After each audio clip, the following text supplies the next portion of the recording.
Hey, good evening, everybody. I'm Chris Brown, and I want to welcome you to the Chicago Public Library's Harold Washington Library Center. Libraries are a place to gather just like we are tonight. They're also about democracy.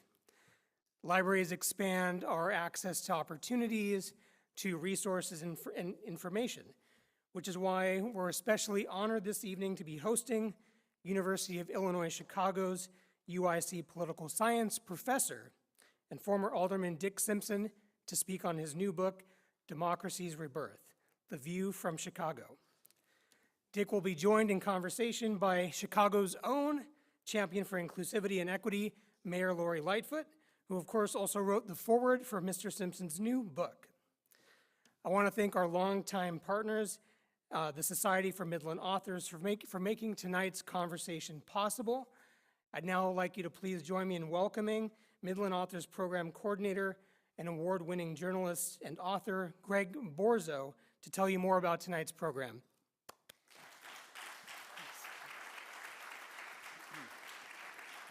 Good evening. Welcome to the Midland Authors monthly meeting. And thank you, Chicago Public Library, for hosting. This is such a lovely venue. And it's been a couple years since we were able to meet here. So we're back, and we're looking forward to many more programs for years to come. Midland Authors is an organization founded in 1915, and it was organized to help authors throughout the Midwest to work together, to collaborate, and to get to know each other.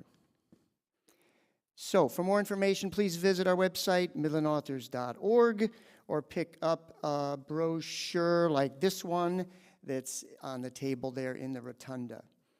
And you could also, while you're there, sign up on our email list. That'll keep you up to date on all our events. Better yet, consider joining the Midland Authors. Membership is open to published authors as well as people who are affiliated with the process of writing and publishing. So that'd be librarians, publishers, editors, teachers, etc. Our next meeting will be our annual awards banquet, where we'll hand out coveted Midland Authors awards to the books about the Midwest or written in the Midwest that were published in the last year. So please join us at that event. You can get all the information on the website. That'll be May 10 at the Cliff Dwellers Club. Now, on to tonight's program. Dick Simpson is the immediate past president of the Midland Authors. He's a former alderman, a longtime political consultant, and really have to say a proud person to speak truth to power, to challenge the status quo. Dick is a real leader and a true mentor and an inspiration to all of Chicago. He's written many books. One's called The Good Fight, another's called Winning Elections in the 21st Century, another's called Rogues, Rebels, and Rubber Stampers, and that's obviously the inside story of the politics behind Chicago City Council. And I can only imagine that our esteemed guest tonight, Mayor Lori Lightfoot, has read all of those books. So his latest book is Democracy Rebirth, The View from Chicago. And I guess with that, we'll just hand it over to Dick Simpson and Mayor Lori Lightfoot.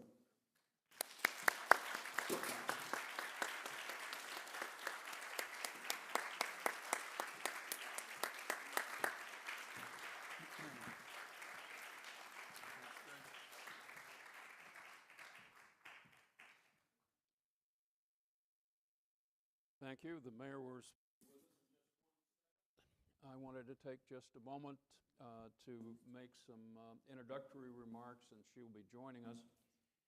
I want to thank the Society for Midland Authors, the Harold Washington Library, for tonight's program. And here comes your mayor, Mayor Lori Lightfoot, Mayor of the City of Chicago.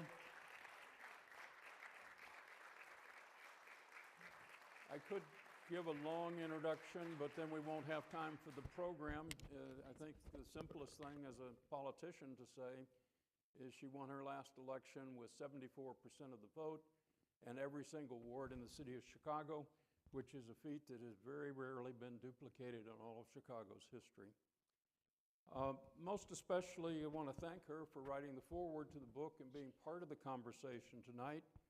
I also want to thank my partner in the front row, Margaret England, and as well, my daughter who's watching live stream tonight from Vermont, and her husband and our grandkids. Most of you don't know how much of a toll it takes on a family to put up with an author, but it is a big job, and I couldn't have done this book without all of them. Let me begin by giving you a very quick overview of the key issues in democracy in Chicago and in the nation, and we'll see if I can make this wonderful machine here work. During the 1990s, democracy was on the ascendant, and democracy had, among other things, the downfall of the Iron Curtain, Arab Spring. You may remember, it's hard to remember how wonderful the flow of democracy was. That's just such a brief time ago. Many countries were moving towards democracy. However, as this chart shows, Freedom House has said that for the last 15 years, democracy has been on the decline every single year, with a move towards more autocracy. And it's occurred in many countries like Hungary, Venezuela, and unfortunately even here in the United States. In 2020, the last year for which they had the data, 45 more countries saw their democracy decline and then had democratic improvements. Of course, we see today the Ukrainian war, brutal war that's going on in an attempt to take over a country and move it to dictatorship under the Russians.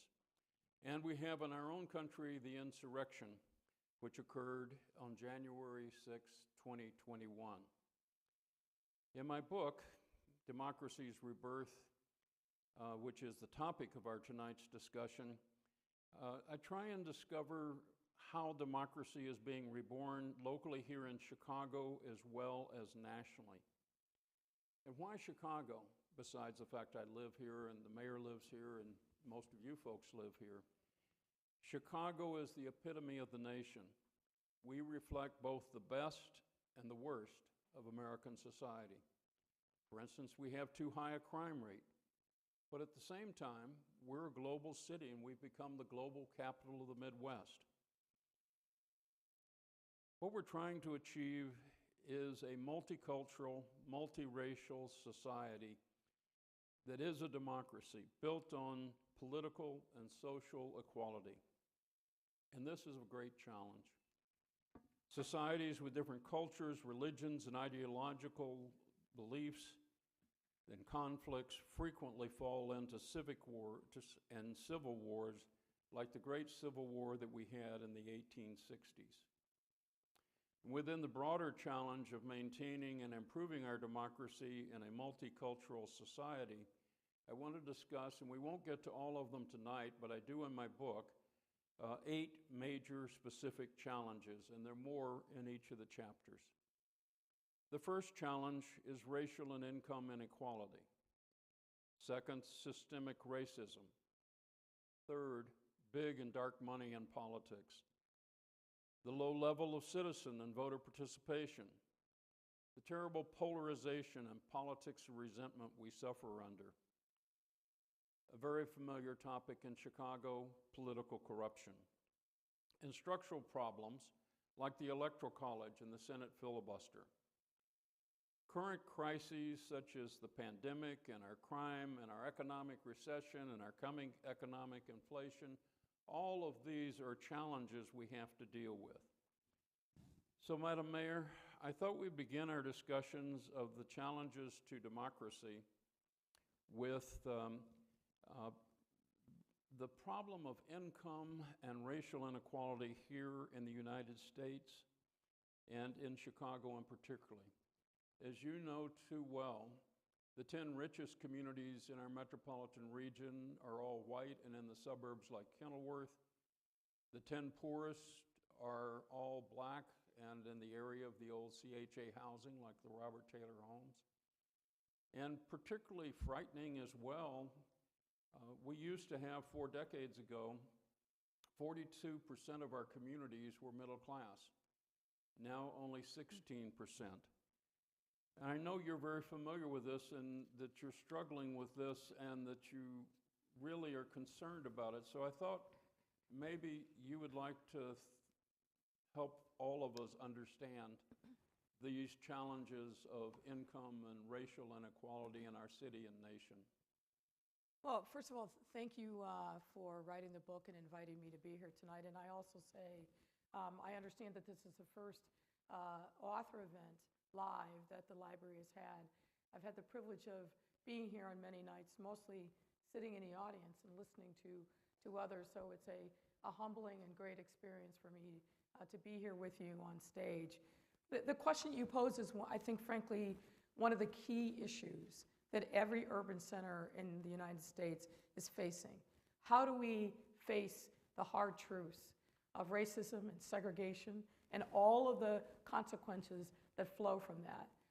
I will say that in the last 2 years, we've obviously all been through a tremendous amount in dealing with the pandemic and all of the crises that flowed from that.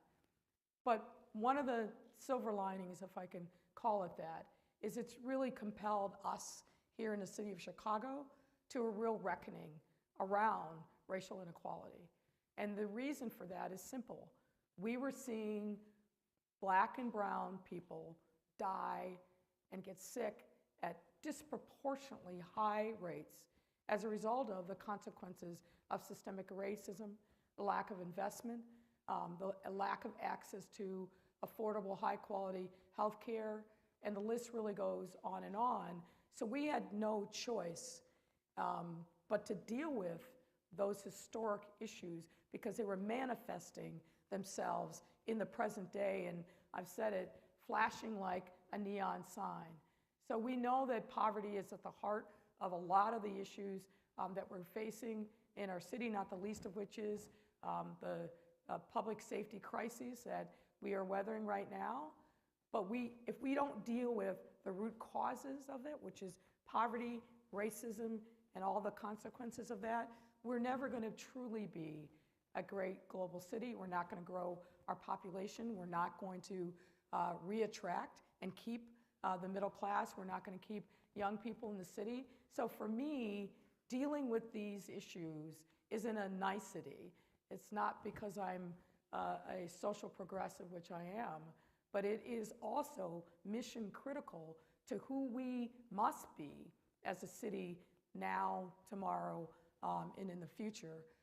Because I've seen now firsthand the devastation that comes from ignoring whole swaths of our city and big, seemingly intractable problems. And as I tell my team all the time, yes, these problems are big.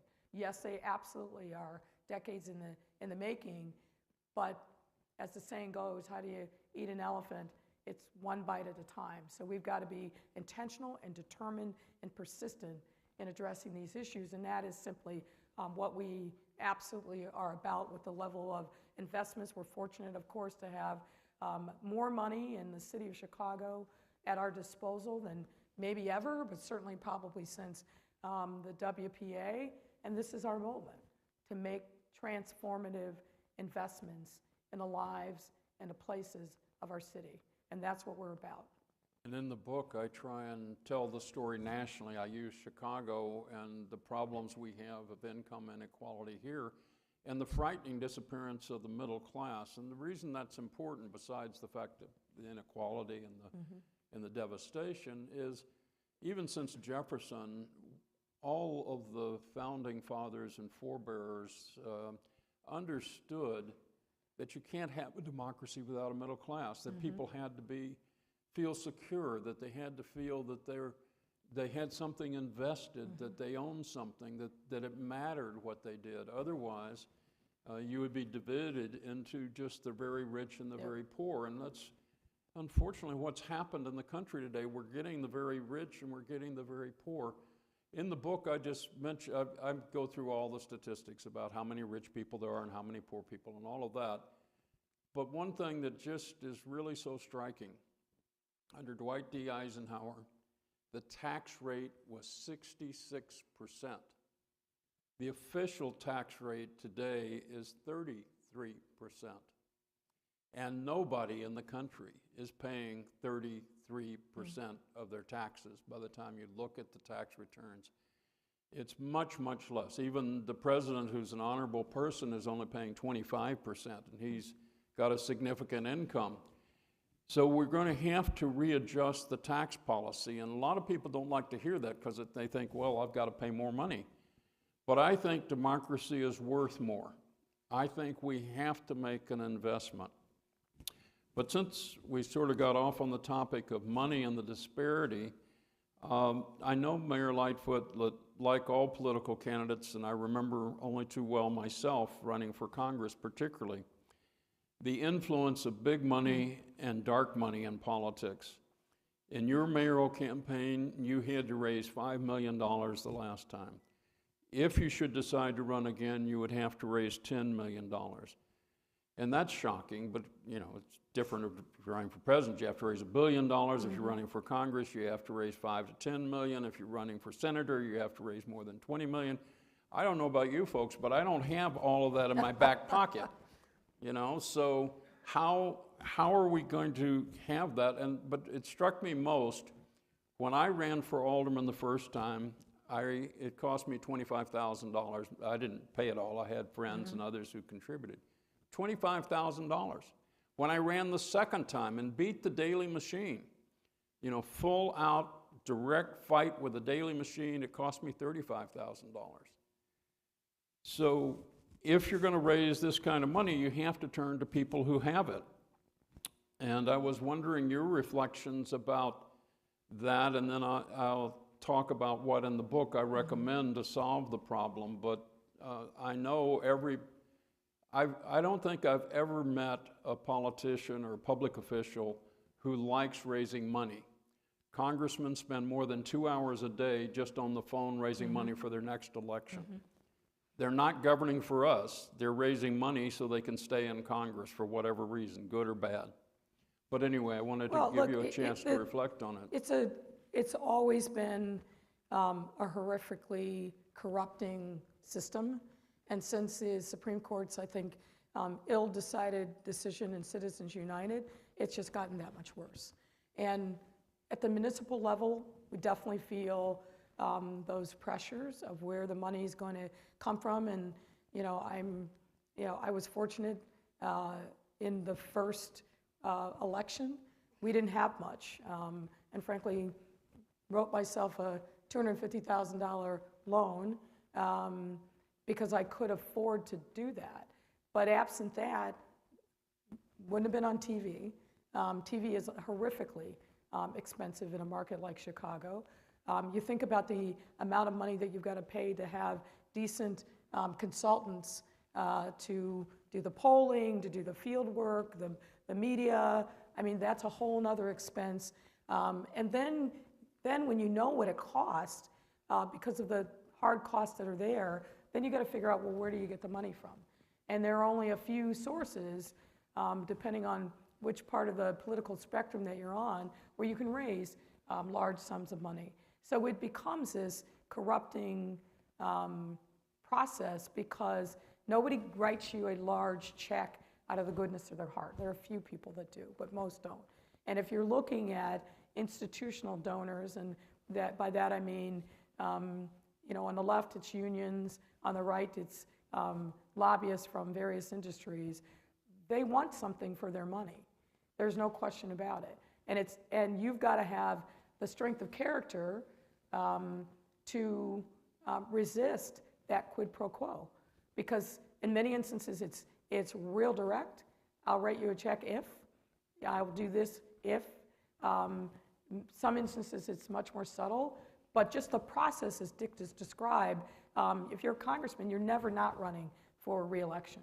It is a perpetual process, which I think is something that is not good for our democracy, because you spend time doing that and not actually time governing. But another part of it for those elected officials that run in districts is gerrymandering.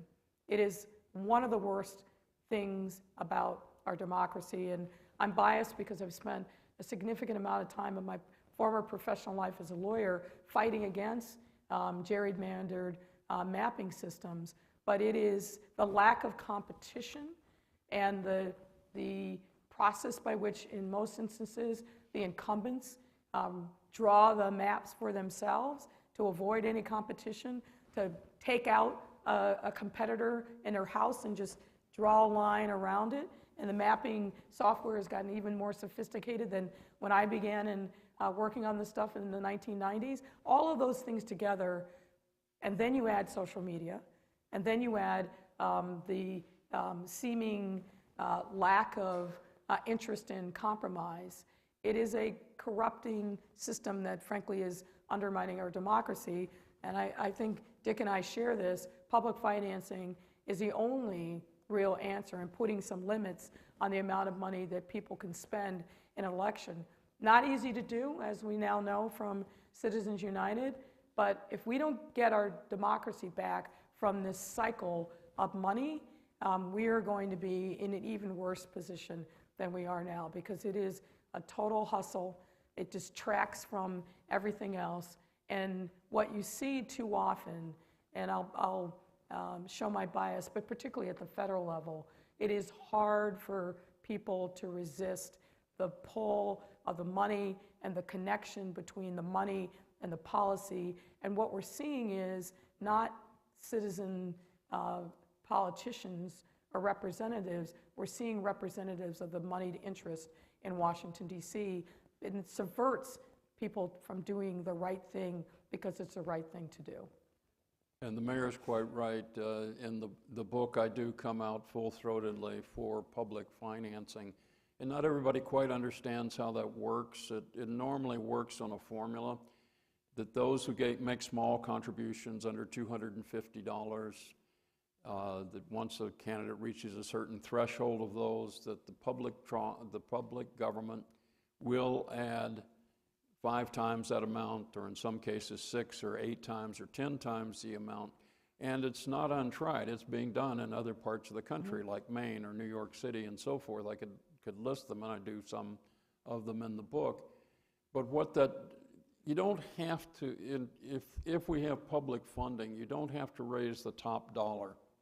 It's enough if you raise the money that you need to get your message to the voters, that you can send direct mail, by television, both cable television and the network television at the local station, or whatever way it works.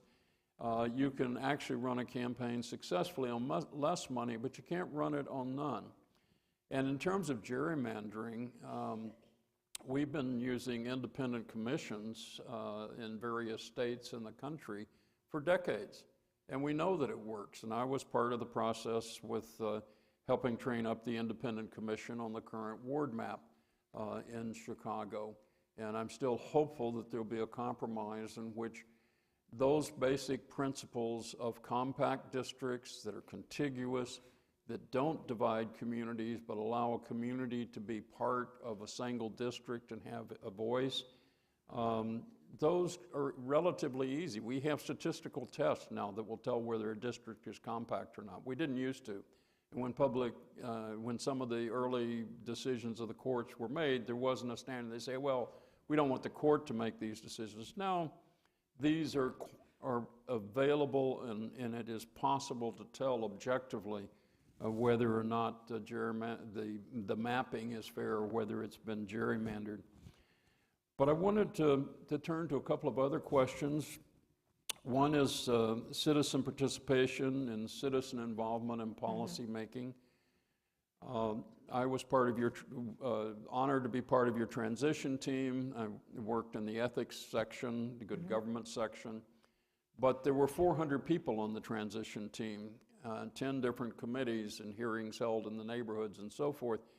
I've been on, I think, somewhere between a half a dozen and a dozen transition teams for mayors and all sorts of other governmental officials. I've never been on a transition team that size, and I've never seen such a diverse transition team representing not only race differences, but community organizations, civic organizations, other dimensions of the government.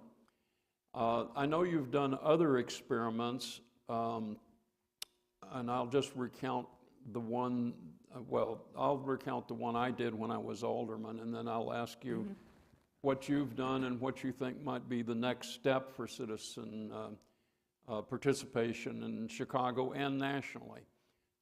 Maybe we'll come back to the national, because I will describe it at the last, because it's a little different. But when I was alderman, we had neighborhood government in my ward, and we had citizens represented, elected in every precinct, and from every community organization appointed someone. They advised me, and in fact, I turned over my vote to them in the projects we did in the ward. We had a community zoning board that met at night and was a board of local people. We had a traffic review commission. We even had Asamblea Abierta, which was Spanish-speaking, because I had a Latino contingent at the ward, in which English was not the first language. Currently, there are things like, I know the participatory budgeting project in 8 wards, but maybe you could talk about what efforts you've been making towards more participation. And then I would be curious if you think moving towards at least the options for wards to choose neighborhood government would be feasible in the future of Chicago. So one of the things that we have been doing, because I believe very strongly we can't make policy for residents without talking and engaging residents on the front end, is, and I'll give you a recent example, in our budgeting, we start the process usually in June of every year, so we're close, and start talking to residents and community groups about what they would like to see, what the needs are in community, and use that process as a way of formulating what our budget is. Now, those of you who participated back in the daily years, there would be 3 budget town halls, if you will, 1 north, 1 south, 1 west, and they would last until the last person exhausted themselves. And really, it was just, you know, the mayor and the cabinet ministers would sit there, and people would come up to the microphone for an appointed amount of time, 2-3 minutes, and just have at it. I thought it was an absolutely crazy process. And so in coming in as mayor, I thought, well, we want people to actually engage, not just turn it into a multi-hour complaint session. So what we've been doing in these budget town halls, and then we've used them in other forums, is invite people to come and problem solve. So we provide folks on the front end with information about what can be sometimes a very opaque budget process. We talk about what the investments are, what the resources are that are available, and then we organize people in conversations at their tables to come up with proposals. And in many instances, we have used the feedback that we've gotten from these various forums to really influence the policies that we put forward in our budget. In addition, one of the new things that we also did is created a team of people across the city as budget ambassadors. So what that means is, again, using folks who are involved in community-based organizations to convene discussions with people in their network, again, about what they'd like to see as policies, as resources and investments and initiatives as part of the budget process, and then they bring that back to our team and to myself as a report out, and then it's an iterative process going back and forth, again, starting in the early summer through July, when we start really kind of putting the meat on the bones of the next year's budget. What we have found in doing both of those things, so convening tables where ordinary residents can sit and problem solve around issues, and then using this other layer of the budget ambassadors is the feedback that we've gotten has been that people feel like they actually have a stake in the process. So what you describe, Dick, is what you did in your ward is kind of a similar way that we've done it at a citywide level. And a number of, not a lot, but a certain percentage of aldermen do participatory budgeting of one form or another. But really it's about making sure that we've got the pulse of what's animating people in the city, particularly taxpayers. You want to know where your money's going, and you want to have a say in how that money is spent. And we're doing everything that we can to engage in a constructive, productive process of engagement and feedback before we form the budget. So if you haven't participated and you live in the city of Chicago, look for the opportunities that will start, again, probably in June. If you want to be a budget ambassador, send me an email. It's very simple, lori.lightfoot@cityofchicago.org. That's lori.lightfoot@cityofchicago.org, and put in the subject line, I want to be a budget ambassador, and we will put you to work. Madam Mayor, I think they want to participate. We may got a bunch of ambassadors tonight. You said backstage that you wanted us to have a chat about machine politics. Yes. Since I've watched it since 1967. But why don't you lead off on that if you want? Well, first of all, Dick is probably the foremost authority on the Chicago machine, which I find fascinating just as a point in political history, but also of great interest to me as mayor. You know, a lot of people think, well, the machine is dead, and I'm here to tell you it's not dead. It's not the 1960s or 70s machine that it used to be, but the vestiges of the machine are still very much with us. And let me give you one example. Probably most of you did not read the indictment of Ed Burke, but I did several times. And there's one anecdote in there that, to me, a lot of the reporters missed, but it was emblematic of why we still are wrestling with the residue of the machine. You know that the kind of one of the through lines in that indictment was the allegation that he was trying to shake down a Burger King operator to get his property tax work. Well, if you remember the story, when he kind of reached his limit, he kind of tried to sweeten the guy and take him to lunch at the country club, and that didn't yield anything, and then he tried to really bring the hammer down. The kind of last penultimate step, according to the indictment, was he had his office whistle somebody from the building department, an inspector, to his office. We know from GPS that the building inspector spent about 5 minutes in a ward office, clearly getting instructions, and then went over to the Burger King site, which ironically is the site where near where Laquan McDonald was killed, but went over to that site and came up with a bogus set of violations to shut down the work that was being done to do some renovations on the Burger King's drive-through. Now, why do I emphasize that point? A little obscure, perhaps, because this worker, B, in the buildings department felt no compunction whatsoever, and in fact, felt an obligation to, one, go to the ward office, and number two, follow the directions that he was given from somebody corruptly influencing him, and come up with a bogus set of violations to shut down this construction work. Maybe he knew, maybe he didn't know, all because the Texas-based franchisee wouldn't give Ed Burke his property tax appeals business. And when you think about that, right? So the days of the old machine are long since over. There are a few operations in the city that resemble it, but they're pale comparisons to what it was at its height. But the fact that somebody felt this obligation to do without question a corrupt thing that an aldermanic office directed them to do, and then do it and make up a set of bogus violations, that tells you that we still have work to do, because that wasn't some distant past, that was recently.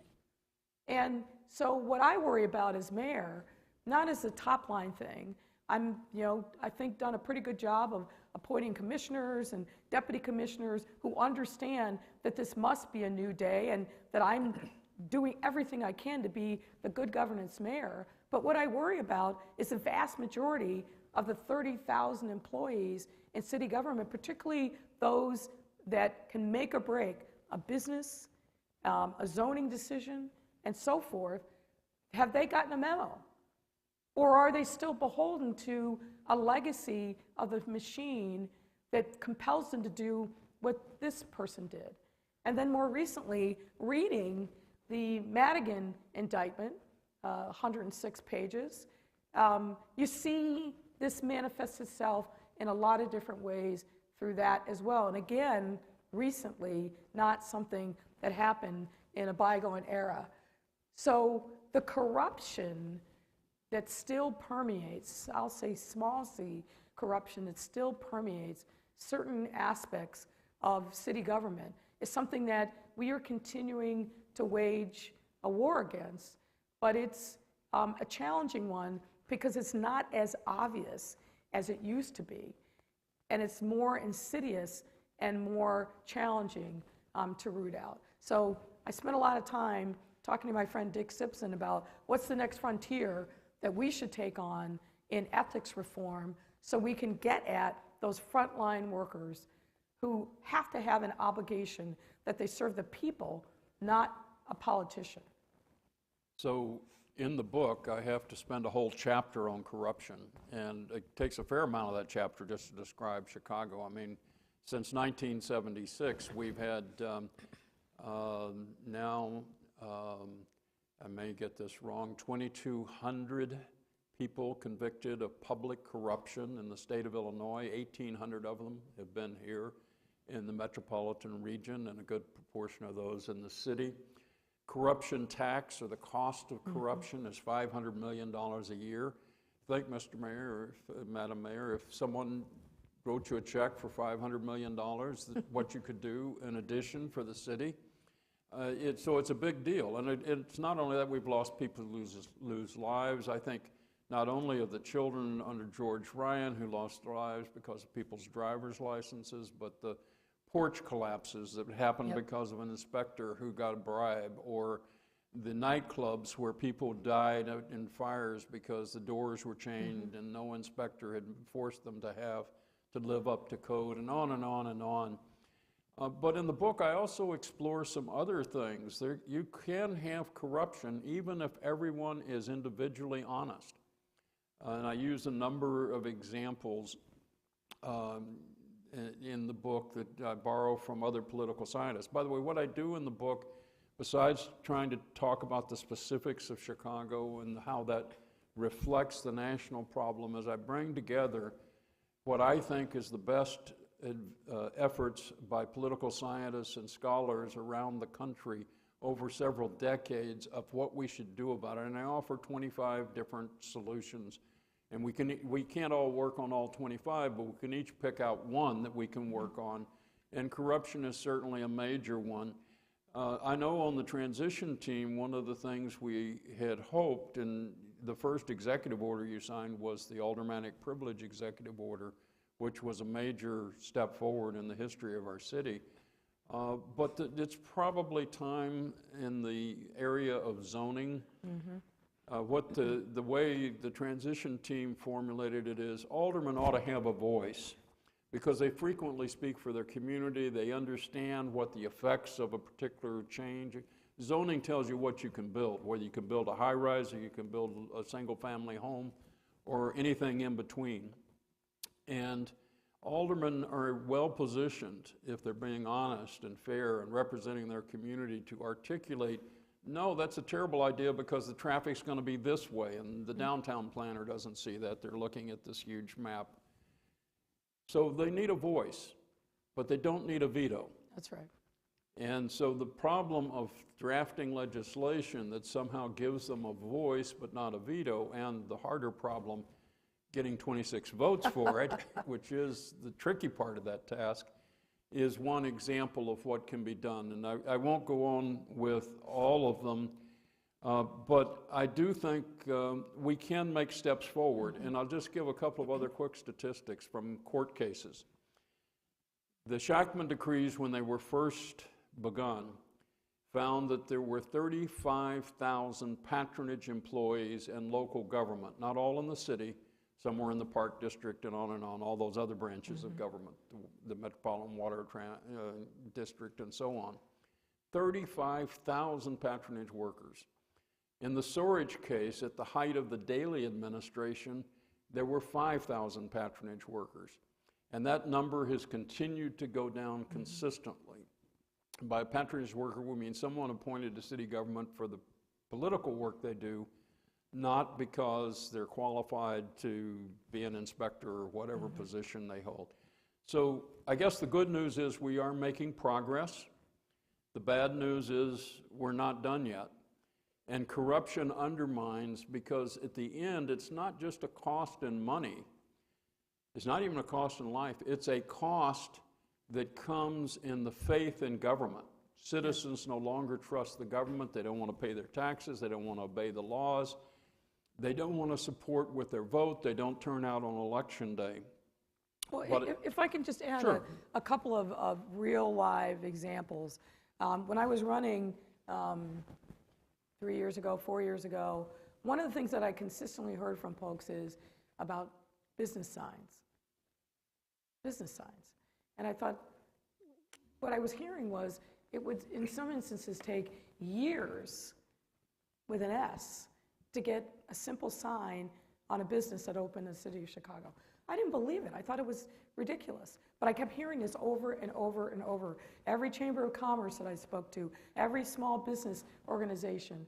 And the truth is this: if you open a business in the city of Chicago and you wanted to just have a sign to say, I'm open for business, Lori's Soda Shop, there were, depending on where you wanted the sign, was it an awning, was it on a window, on your door, was it an A-frame sign, which were completely banned? There were a different process, all of course with dollars attached to it, that could take you literally multiple years to get, which of course is an absurdity. So to your point, we were discouraging people from opening businesses in the city of Chicago. Now, I'm happy to say that we ended most of that, but it was an unbelievable struggle.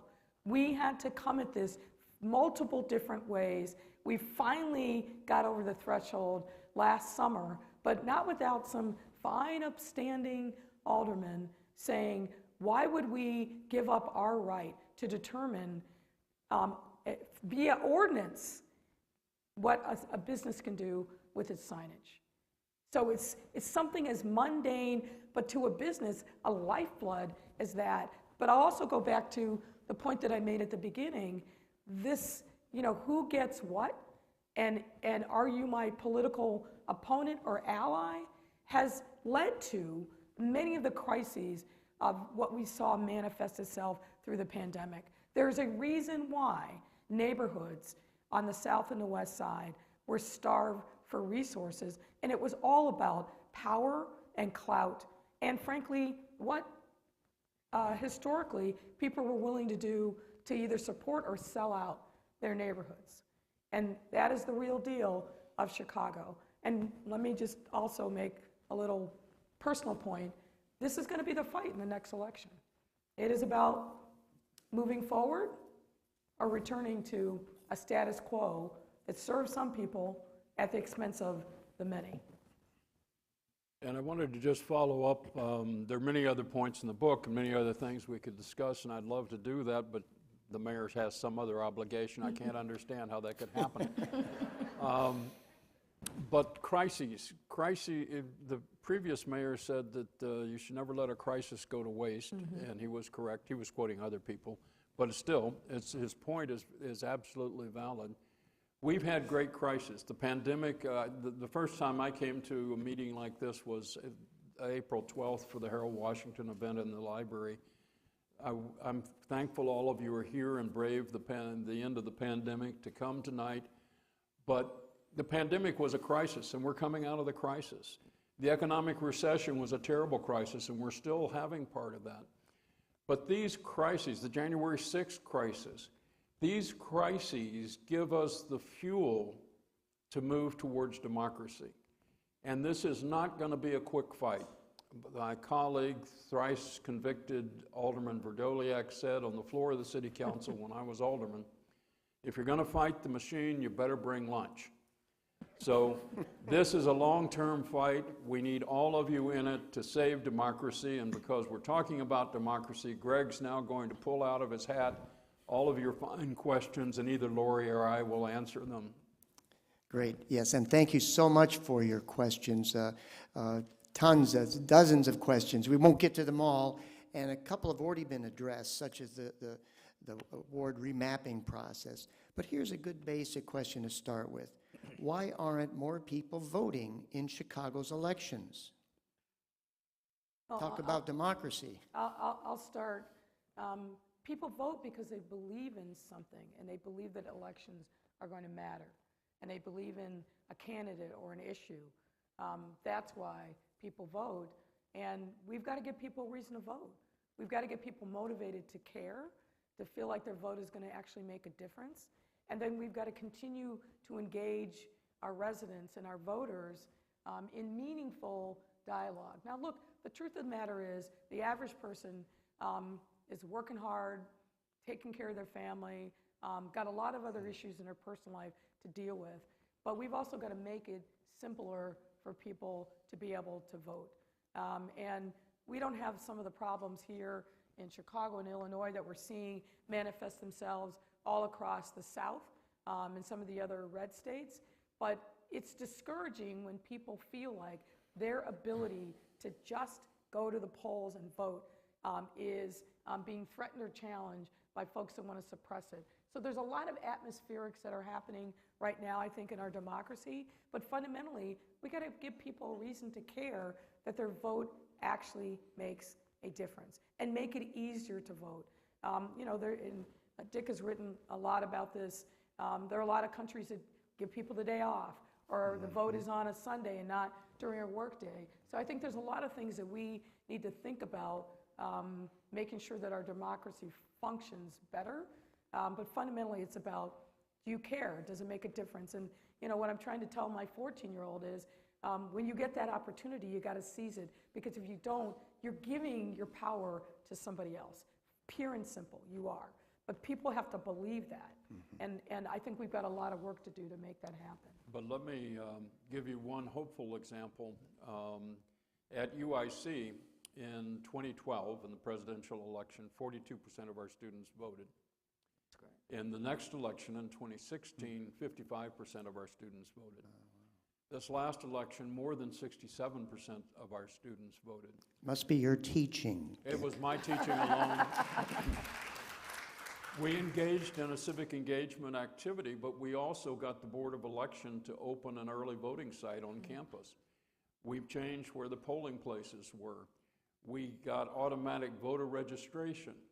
And any of you who are voters just got from the Board of Election Commissioners a letter that says you can permanently vote by mail now, just by checking the box. These are big changes. They're not enough. We have to have candidates worth electing. It's not worth, you know, filling out the ballot if there isn't somebody on the ballot that you want to vote for. But we are making progress, and I'm very proud of what we've done at UIC. And in fact, at colleges around the country, we have increased the youth or student vote dramatically, just like the numbers I gave for UIC. Great, thank you so much for that. Here's another question about the property tax review system, and it's specifically addressed to the mayor. You talked about how it's been used by Burke and Madigan and others to line their own pockets. What can you do to reform it? Well, I think it's what can we do to reform it, because a lot of this is driven by either state law or county law, and the city doesn't have really any jurisdiction over it. But number one, we've got to stop this game of lawyers profiting from property tax appeals. For reasons, frankly, that I've never quite understood, the property taxes is a zero-sum game. So what one gets then becomes more of a burden from somebody else, and particularly commercial versus residential. So I think we've got to look hard at that whole system and figure out a way to change it so that if we are making sure that large properties in the downtown area or wherever it is pay their fair share, that it doesn't get appealed, and then that comes out of, frankly, the hides of residential homeowners who are least able to afford it. I think we've also got to institute some real reforms around who can be a lawyer representing corporate interest in property tax appeals. It makes no sense to me that elected officials who have other jobs are also playing in the property tax appeal system. Madigan is obviously one. Senator Rob Martwick, who's a member of the General Assembly, also has a very lucrative property tax appeals business. I mean, the list goes on and on, but therein, to me, lies a lot of the problems. The system itself, but also who gets to represent what interests. And then going back to the comment that we had earlier, if you're going to play that game, you shouldn't then be able to take campaign donations from the very interests who profit from you changing the laws and the rules in the favor of corporate interests. I mean, it's a very, very corrupt system. Yeah. Okay. So here's a question about volunteering. What impact do you believe volunteering has on society? And then the person added, from people in high socioeconomic status have more opportunities to volunteer. So what about people who are not as privileged, and overall the value of volunteering in society to promote democracy? Well, like the mayor, I've visited many groups that are very poor, particularly on the southwest side and so forth. I've been in political campaigns with very poor people. One of the early campaigns I was part of in Chicago, we were trying to elect a social worker as alderman of the 42nd Ward, and he represented Cabrini Green. The guy he was running against was an old white guy dying of cancer who didn't make a single campaign appearance. And he lost that election, but the volunteer effort was great, and it was so great that our headquarters was firebombed. And we still prevailed. We moved to a Catholic church, St. Dominic's, and prevailed in the campaign. We almost won that election. We lost that election by only 442 votes to get into the runoff, and I think we would have won in the runoff. It take me a longer time to tell the story, but I've seen people, I've been to Operation Push, I've been to much smaller groups and clubs and organizations throughout the city. Volunteers can make a difference. Volunteers are the lifeblood of our society, and we can all do something. There's no one who can't do something meaningful for the homeless, for the hungry, for other groups in the city, whatever your cause is. Here for the library. We can all make a difference in our society. And that's before we actually do the voting and do the election stuff and the governing stuff and going down to City Hall to testify, which we all should do. But you begin by learning the skills at the volunteer level. Long before I became involved in public life, I had been involved in student government and student affairs and student clubs and the civil rights movement. I didn't just pop up one day and run for alderman. That was at the end of a process. So volunteerism is the heart of democracy, just like the middle class is a fundamental building block for democracy. So please, volunteer however you can and make a difference in your world. Great, thank you so much for that. A question for the mayor. Can I just Yes, add? please. One simple way, I mean, I endorse absolutely everything that Dick said, but one simple way is care about your block. Join a block club. Make sure you know your neighbors. Yeah. That's real simple.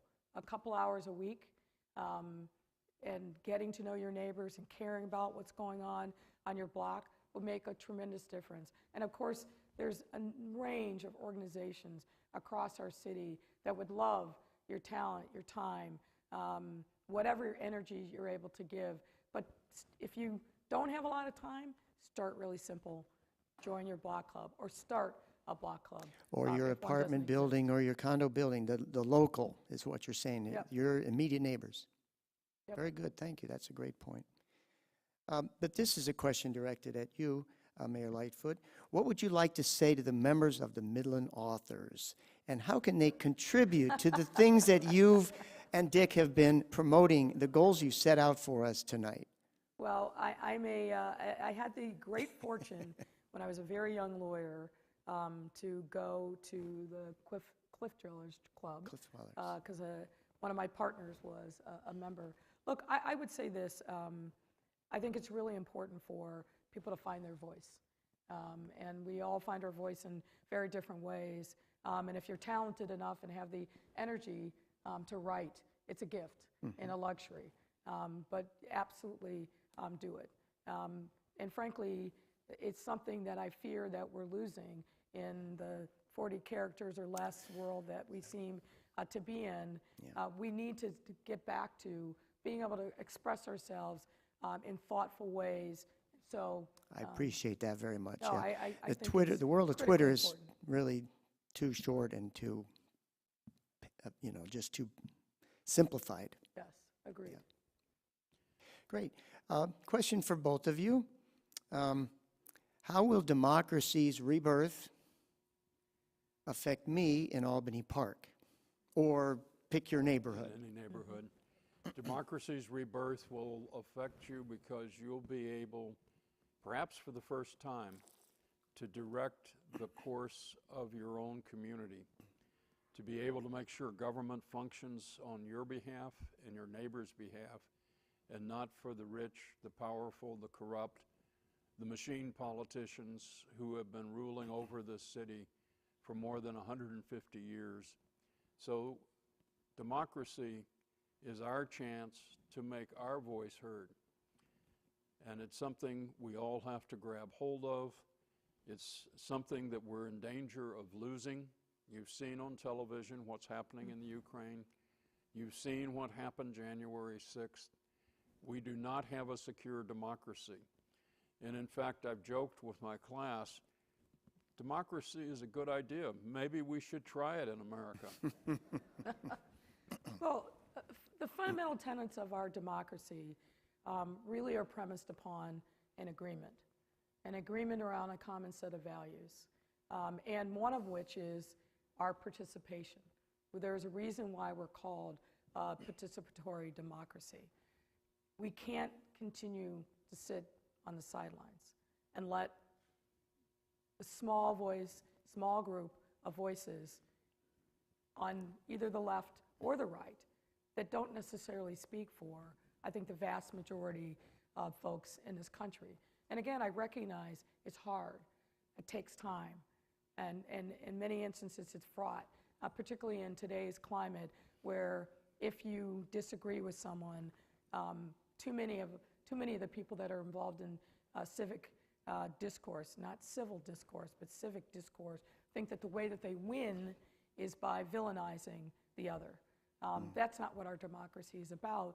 And we've got to make sure that the voices who are reasonable, even if we don't agree, are the voices that predominate. That is the only way, in my view, that a democracy is going to survive. And I agree with Dick. We are on the precipice. And I believe, frankly, that the discordant winds that have been blowing were blowing long before Trump came down that escalator in 2015. He is a creature of a set of circumstances that were long brewing that he exploited in some ways in a masterful way, but to all of our peril. And our democracy doesn't look like anything that I've ever seen before in my nearly 60 years of living on this planet. And I'm concerned. I'm very, very concerned. And Dick is 100% right.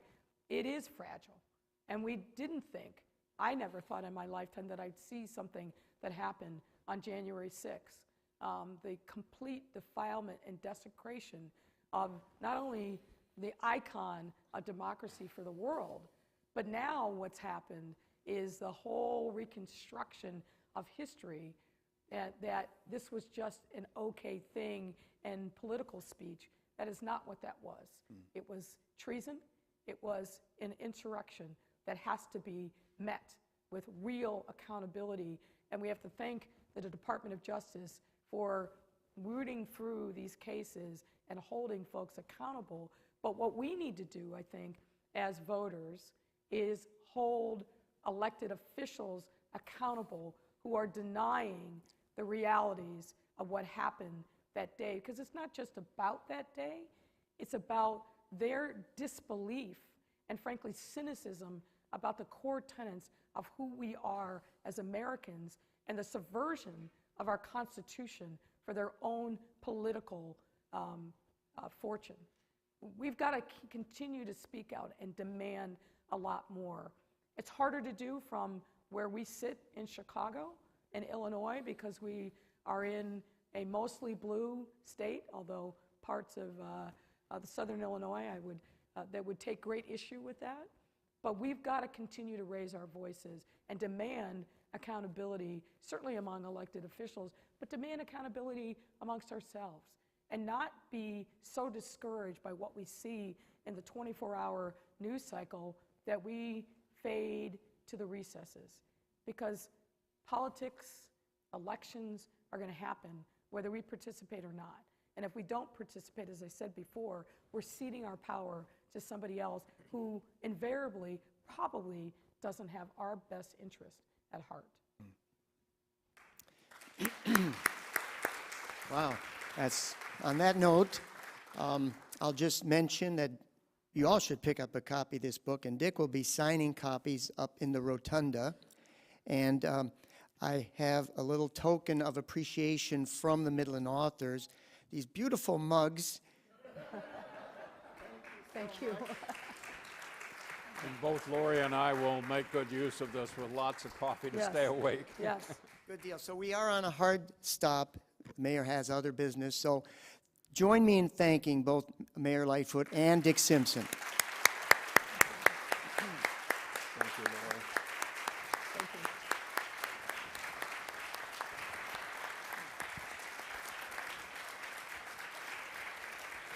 And welcome back to Chicago Public Library.